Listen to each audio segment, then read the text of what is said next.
जीअं ई डिघे अरसे जी लॉकडाउन बाद ईद जे सबब शहर खे खोलियो वियो त औरत ऐं मर्दनि जे ख़रीदार वॾे अंग शहर जो रुख कयो, पर शहर में शयुनि जा अघ आसमान सां ॻाल्हाइनि पिया।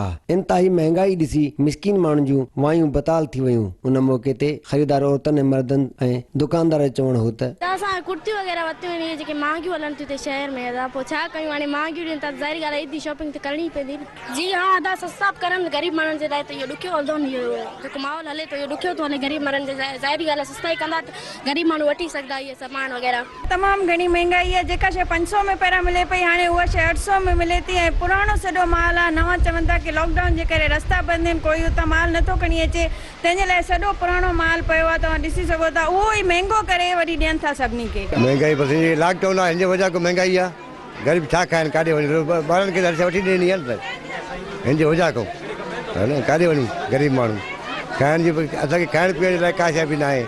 भई ॿारनि खे वरी ईद करायूं था, छा कयूं, हाणे ॿारनि खे छा ख़बर बाप बि वटि आहिनि या न आहिनि।